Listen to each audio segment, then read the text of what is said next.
हटा पर नहीं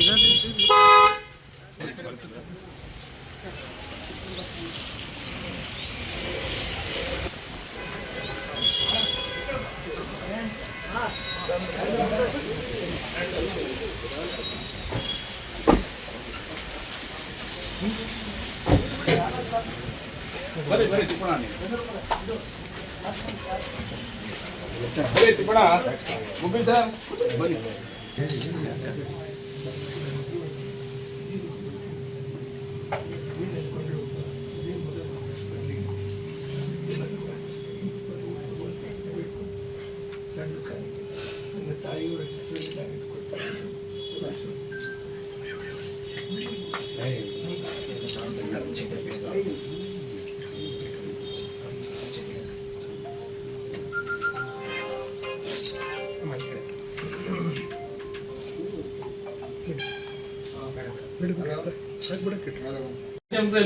ನಾನೇನು ಸಂಧಾನ ಹೊರಟಿದ್ದೀನಿ ನಾನು ಪ್ರತಿಕ್ರಿಯೆ ಬಂದಿದೆ, ಅದು ದೊಡ್ಡ ತಪ್ಪು.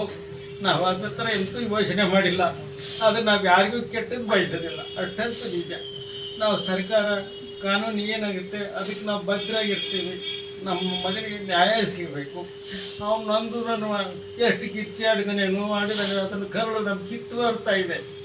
ಆ ಒಂದು ದೃಷ್ಟಿಯಲ್ಲಿ ನಾವು ಎಲ್ಲರಿಗೂ ನಿಮ್ಗೆಲ್ಲರಿಗೂ ಮನವಿ ಮಾಡ್ಕೊಳ್ಳೋದಂದರೆ ಆ ರೀತಿ ಸುದ್ದಿಗಳನ್ನು ಹಬ್ಬಿಸ್ಬಿಡ್ರಿ. ನಾವು ನಿಜವಾಗ್ಲೂ ಭಾಳ ನೊಂದ್ಕೊಂಡಿದ್ವಿ. ನಮ್ಮ ಮನೆತನ ಕೊಲ್ಯಾಪ್ಸ್ ಆಗಿದೆ. ನನ್ನ ತಾಯಿಗೆ ನೋಡ್ರಿ 98 ವರ್ಷ, ಅವ್ರಿಗೆ ಬೆಡ್ ಸೋರ್ ಆಗಿದೆ. ನಾವು ನೋಡ್ಕೊಂತಿದ್ದ ದಿನ ಆಂಟಿಬಯೋಟಿಕ್ಕು ಬ್ಯಾಂಡೇಜ್ ಎಲ್ಲ ಮಾಡಿಸ್ತಾ ಇದ್ದ. ಈಗ ಮಾಡ್ಕೊಳೋರು ಯಾರಿದ್ದಾರೆ? ನಮಗೆ ಯಾರಿಲ್ಲ. ಅಂಥ ಪರಿಸ್ಥಿತಿಯಲ್ಲಿ ಇದ್ದೀವಿ. ದಯಮಾಡಿ ಎಲ್ಲರೂ ನಮ್ಗೆ ಸಹಕಾರ ಕೊಡ್ರಿ. ಸರ್ಕಾರ ವಿನಂತಿ ಮಾಡ್ತೀನಿ, ನಮ್ಮ ಸೊಸೆಗೆ ಒಂದು ಖಾಯಂ ನೌಕರಿ ಕೊಡಲಿ. ತಪ್ಪಿತಸ್ಥರು ಯಾರಂತ ನಮಗೆ ಗೊತ್ತಿಲ್ಲ, ನಾವು ಯಾರ ಬಗ್ಗೆ ದೂಷಣೆ ಮಾಡಲ್ಲ. ಯಾರೇ ಇದ್ದರೂ ಅವ್ರಿಗೆ ಶಿಕ್ಷೆ ಕೊಡ್ರಿ ಅಂತ ಅಷ್ಟೇ ನಾವು ಕೇಳ್ಕೊಳ್ಳೋದು. ನಮ್ಮ ಮಗನಿಗೆ ಶಾಂತಿ ಸಿಗಬೇಕಾದ್ರೆ, ಹಾಗೆ ಇವ್ರಿಗೆ ನ್ಯಾಯ ಸಿಗಬೇಕಂದ್ರೆ ಅವ್ರಿಗೆ ಶಿಕ್ಷೆ ಆಗ್ಬೇಕಂತ ನನ್ನ ಅಭಿಪ್ರಾಯ ಸರ್. ನಾನು ಇಷ್ಟು ಮಾತ್ರ ಹೇಳಬಲ್ಲೆ.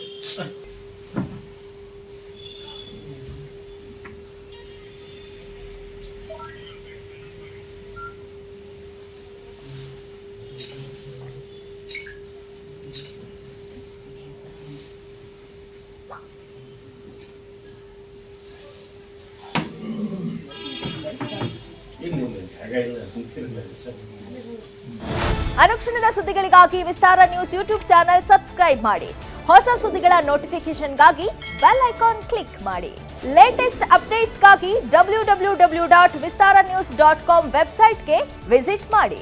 ಅಂಗೈಯಲ್ಲೇ ಜಗತ್ತಿನ ಸುದ್ದಿ ತಿಳಿಯಲು ವಿಸ್ತಾರ ನ್ಯೂಸ್ ಕನ್ನಡ ಆಪ್ ಡೌನ್ಲೋಡ್ ಮಾಡಿ.